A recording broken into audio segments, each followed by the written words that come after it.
Hi everyone, this is Gina and I'm going to share with you a few tips when you're first starting out with yoga. Some things that I wish I knew when I first started practicing yoga. First of all, yoga as we know it, the physical practice of yoga is called asanas. And yoga actually means union, and it's a union of our breath, which is pranayama, and meditation, and even spiritual enlightenment for some people, and bringing all of that together, the physical practice of yoga, breath, and mind spirit connection, and that is yoga.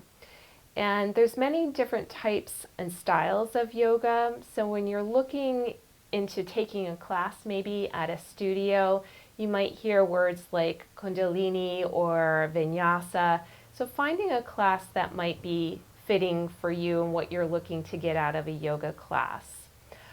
Now, I often hear from many people, well, I wouldn't be good at yoga because I'm not flexible. Well, you don't want to start out, and many people don't start out being flexible, but as you practice yoga asana, you can become more flexible. But even if you never end up being flexible, you can still do yoga.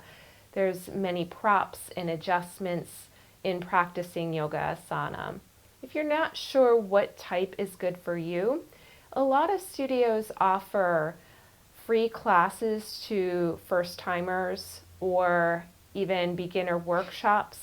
And if you're still uncomfortable going into a yoga class, then you can maybe talk to a studio owner or an instructor before you take the class.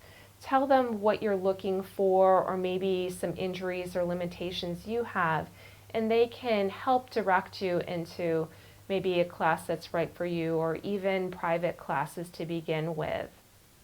You don't have to buy expensive yoga clothes or yoga mats or anything else to practice yoga. And if you can't do certain poses, there's always modifications. When in a class, an instructor will offer modifications and adjustments, and I always say, welcome those adjustments and suggestions to help you feel best in a yoga pose, and always listen to your body. If it doesn't feel right for you, then don't do that pose. Also, there's so many beautiful yoga poses that you'll see on Instagram or other social media.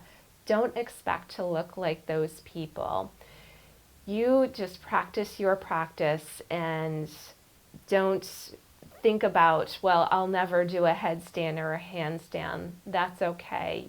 You can still do yoga without doing a headstand or a handstand.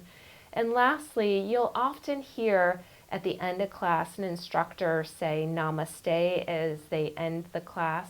And namaste basically means the light and love within me honors the light and love within you. And most of the time, the students will respond to the instructor when they end with namaste. So thank you for joining me, and namaste.